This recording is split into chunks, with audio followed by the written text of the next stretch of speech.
ಚಲಿಸುತ್ತಿದ್ದ railway ಬಡಿದು ವ್ಯಕ್ತಿಯೋರ್ವ ಸಾವು.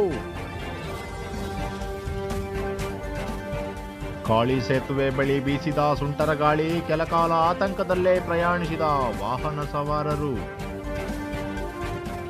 ನಗರಸಭೆ ಅಧಿಕಾರಿ ಆರ್ಪಿ ನಾಯ್ಕ ವಿರುದ್ಧ ಮಹಿಳಾ ಸಿಬ್ಬಂದಿಯಿಂದ ದೂರು, ಕ್ರಮಕ್ಕೆ ಕರವೇ ಆಗ್ರಹ. ಜಿಲ್ಲಾಧಿಕಾರಿಗಳ ನಡೆ ಹಳ್ಳಿಯ ಕಡೆ. ಆಡುವಹಳ್ಳಿಯಲ್ಲಿ ಜನರ ಸಮಸ್ಯೆ ಆಲಿಸಿದ ಜಿಲ್ಲಾಧಿಕಾರಿ. ರೈಲ್ವೆ ಹಳಿಯ ಮೇಲೆ ನಡೆದು ಹೋಗುತ್ತಿದ್ದ ವ್ಯಕ್ತಿ ಓರ್ವನಿಗೆ ರೈಲ್ವೆ ಬಡಿದು ಸಾವನ್ನಪ್ಪಿರುವ ಘಟನೆ ಕುಮಟಾ ತಾಲೂಕಿನ ಬರ್ಗಿಯಲ್ಲಿ ನಡೆದಿದೆ. ಘಟನೆಯಲ್ಲಿ 52 ವರ್ಷದ ವೆಂಕಟರಮಣ ಪಟಗಾರ ಮೃತ ದುರ್ದೈವಿಯಾಗಿದ್ದಾನೆ. ಈತ ರೈಲ್ವೆ ರಸ್ತೆಯ ಪಕ್ಕದಲ್ಲಿ ನಡೆದುಕೊಂಡು ಹೋಗುತ್ತಿದ್ದ ವೇಳೆ ಹಳಿ ದಾಟುವುದಕ್ಕೆ ಮುಂದಾಗಿದ್ದ ಎನ್ನಲಾಗಿದೆ. ಈ ವೇಳೆ ರೈಲ್ವೆ ಬಡಿದ ಇದರಿಂದಾಗಿ ಆತ ಸ್ಥಳದಲ್ಲೇ ಸಾವನ್ನಪ್ಪಿದ್ದಾನೆ. ಗೋಕರ್ಣ ಪೊಲೀಸರು ಸ್ಥಳಕ್ಕೆ ಭೇಟಿ ನೀಡಿ ಪರಿಶೀಲನೆ ನಡೆಸಿ ಪ್ರಕರಣ ದಾಖಲಿಸಿಕೊಂಡಿದ್ದಾರೆ. ಕಾರವಾರ ನಗರಸಭೆ ಕಾರ್ಯಪಾಲಕ ಆರ್ಪಿ ನಾಯ್ಕ ಅವರನ್ನು ತಕ್ಷಣ ಬಂಧಿಸಿ ಕಾನೂನು ಕ್ರಮ ಜರುಗಿಸುವ ಕುರಿತು ಕರ್ನಾಟಕ ರಕ್ಷಣಾ ವೇದಿಕೆ ಕಾರವಾರ ಘಟಕ ಅಧ್ಯಕ್ಷ ಆಂಟೋನಿ ಫರ್ನಾಂಡಿಸ್ ಆಗ್ರಹಿಸಿದ್ದಾರೆ.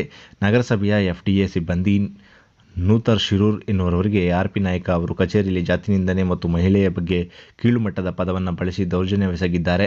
ಈ ಬಗ್ಗೆ ನೂತನ್ ಶಿರೂರ್ ಅವರಿ ಕಾರವಾರ ನಗರ ಠಾಣೆಯಲ್ಲಿ ದೂರು ನೀಡಿದ್ದಾರೆ. ಈ ಹಿಂದೆ ಸಹ ಆರ್ಪಿ ನಾಯ್ಕರ್ ಅವರ ವಿರುದ್ಧ ಯಲ್ಲಾಪುರ ಪಟ್ಟಣ ಪಂಚಾಯತ್ನ ಮಹಿಳಾ ಸಿಬ್ಬಂದಿ ಅರ್ಚನಾ ಪೂಜಾರಿ ಎಂಬುವರು ದೂರು ನೀಡಿದ್ದರು. ಇನ್ನು ಆರ್ಪಿ ನಾಯ್ಕ ವಿರುದ್ಧ ಕ್ರಮ ಕೈಗೊಂಡಿಲ್ಲ. ಹಣಬಲ ಹಾಗೂ ರಾಜಕೀಯ ಬಲದ ಪ್ರಕರಣ ಮುಚ್ಚಿ ಹಾಕುವ ಕೆಲಸವಾಗುತ್ತಿದೆ. ಅಧಿಕಾರಿಗಳಿಗೆ ಇದ್ಯಾವುದಕ್ಕೂ ಬಗ್ಗದೆ ಅವರನ್ನು ತಕ್ಷಣ ಬಂಧಿಸಿ ದೂರು ನೀಡಿದ ನೂತನ್ ನಾರಾಯಣ್ ಶಿರೂರ್ ಅವರಿಗೆ ಮತ್ತು ಅವರ ಕುಟುಂಬಕ್ಕೆ ರಕ್ಷಣೆ ನೀಡಬೇಕು ಎಂದು ಒತ್ತಾಯಿಸಿದ್ದಾರೆ. ಕಾರವಾರ ನಗರದಲ್ಲಿ ಭಾರೀ ಪ್ರಮಾಣದಲ್ಲಿ ಬೀಸಿದ ಗಾಳಿಯಿಂದಾಗಿ ನಗರದ ಕಾಳಿ ಸೇತುವೆ ಮೇಲೆ ಸಂಚರಿಸುವ ಬೈಕ್ ಸವಾರರಿಗೆ ಆತಂಕ ಹುಟ್ಟಿಸಿರುವ ಘಟನೆ ಇಂದು ನಡೆದಿದೆ. ನಿನ್ನೆಯಷ್ಟೇ ಕಾರವಾರ ನಗರದಲ್ಲಿ ಅಕಾಲಿಕ ಮಳೆಯಾಗಿದ್ದು, ಅದರ ಬೆನ್ನಲ್ಲೇ ಇಂದು ಬೆಳಗ್ಗೆಯಿಂದ ಅತಿ ವೇಗವಾಗಿ ಗಾಳಿ ಬೀಸಿದ್ದು ವಾಹನ ಸವಾರರಲ್ಲಿ ಭಯ ಹುಟ್ಟಿಸಿದೆ. ಇನ್ನು ರಾಷ್ಟ್ರೀಯ ಹೆದ್ದಾರಿ 66ರಲ್ಲಿ ಕಾಳಿ ಸೇತುವೆ ಬಳಿ ಅತಿ ವೇಗವಾಗಿ ಗಾಳಿ ಬೀಸಿದ್ದು ಸೇತುವೆ ಮೇಲೆ ಪ್ರಯಾಣಿಸುವ ಬೈಕ್ ಸವಾರರನ್ನು ಒಮ್ಮೆ ಆರಿಸಿಕೊಂಡು ಹೋದಂತಾಗಿದ್ದು, ಇದರಿಂದಾಗಿ ಕೆಲ ಸಮಯ ಬೈಕ್ ಸವಾರರು ದೂರದಲ್ಲೇ ಬೈಕ್ ನಿಲ್ಲಿಸಿಕೊಂಡು ಗಾಳಿ ಕಡಿಮೆ ಆದ ಬಳಿಕ ನಿಧಾನಕ್ಕೆ ಒಂದು ಕಡೆಯಿಂದ ಇನ್ನೊಂದು ಕಡೆಗೆ ಪ್ರಯಾಣ ಮಾಡಿದ್ದಾರೆ. ಇನ್ನು ಕೆಲ ಬೈಕ್ ಸವಾರರು ವಾಪಸ್ ಮರಳಿಸುವ ಪ್ರಸಂಗ ಸಹ ನಡೆದಿದೆ. ಈ ಭಾಗದಲ್ಲಿ ಅರಬ್ಬಿ ಸಮುದ್ರದ ಸಂಗಮವಾಗಿರುವುದರಿಂದ ಅತಿ ವೇಗವಾಗಿ ಗಾಳಿ ಬೀಸುತ್ತಾ ಇರುತ್ತದೆ. ಆದರೆ ಈಗ IRB ಕಂಪನಿ ಹೊಸ ಸೇತುವೆಯೊಂದನ್ನು ನಿರ್ಮಾಣ ಮಾಡಿದೆ. ಸೇತುವೆ ಮೊದಲು ಸೇತುವೆಗಿಂತ ಎತ್ತರವಾಗಿದೆ.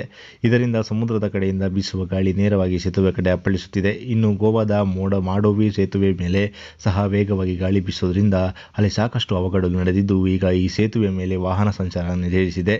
ಒಟ್ಟಿನಲ್ಲಿ ಕಾರವಾರದ ಕಾಳಿ ಸೇತುವೆ ಗೋವಾದ ಇನ್ನೊಂದು ಮಾಂಡೋವಿ ಆಗದಿರಲಿ ಅನ್ನೋದು ಎಲ್ಲರ ಆಶಯ.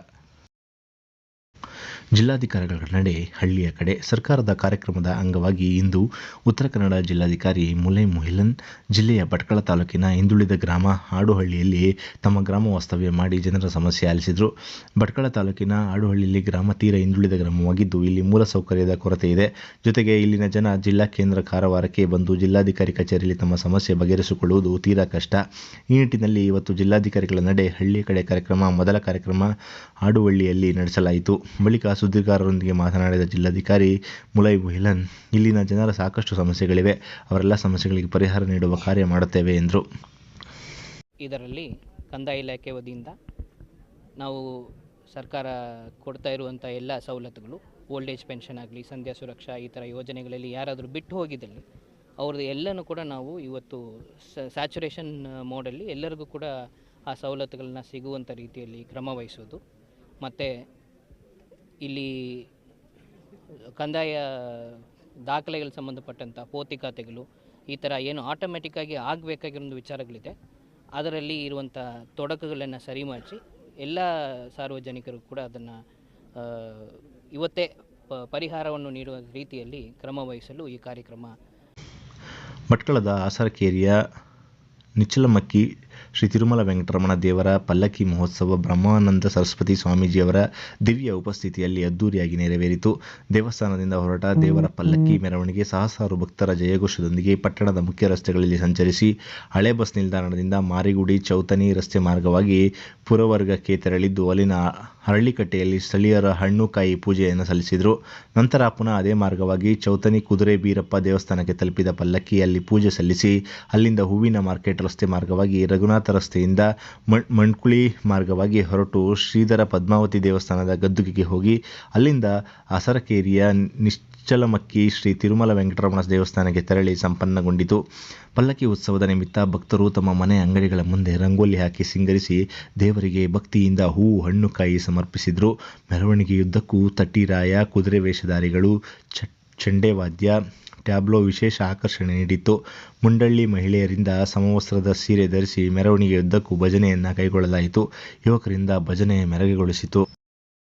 ಜಿಲ್ಲಾಧಿಕಾರಿ ನಡೆ ಹಳ್ಳಿ ಕಡೆ ಎನ್ನುವ ವಿನೂತನ ಕಾರ್ಯಕ್ರಮ ಆಯೋಜಿಸಿದೆ. ಜನರ ಸಮಸ್ಯೆ ಅರಿಯಲು ಈ ಕಾರ್ಯಕ್ರಮ ಸಂಘಟಿಸಲಾಗಿದೆ ಎಂದು ಉಪವಿಭಾಗಾಧಿಕಾರಿ ವಿದ್ಯಾಶ್ರೀ ಚಂದರಗಿ ಹೇಳಿದರು.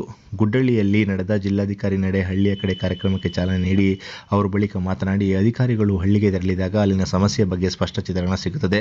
ಈ ಕಾರ್ಯಕ್ರಮ ಹಳ್ಳಿಯಲ್ಲಿನ ಸಮಸ್ಯೆ ತಿಳಿದುಕೊಳ್ಳಲು ಸಹಕಾರಿಯಾಗುತ್ತದೆ. ಎಲ್ಲ ಇಲಾಖೆಗಳು ಒಂದೆಡೆ ಇರುವಾಗ ಸಮಸ್ಯೆಗಳನ್ನು ಕೂಡಲೇ ಇತ್ಯರ್ಥಪಡಿಸಲು ಸಹಾಯ ಆಗಲಿದೆ ಎಂದರು.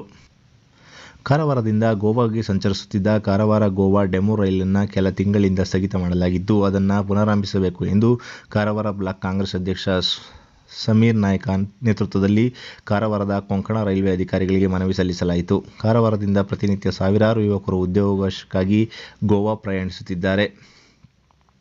ಅಲ್ಲಿನ ಹೋಗುವ ಪ್ರತಿಯೊಬ್ಬರಿಗೂ ಅದೇ ಡೆಮು ರೈಲ್ವೆಯನ್ನು ಅವಲಂಬಿಸಿಕೊಂಡು ಬಂದಿದ್ದು, ಕೊರೋನಾ ಸಮಯದಲ್ಲಿ ಆ ಟ್ರೈನ್ ಬಂದ್ ಮಾಡಲಾಗಿದೆ.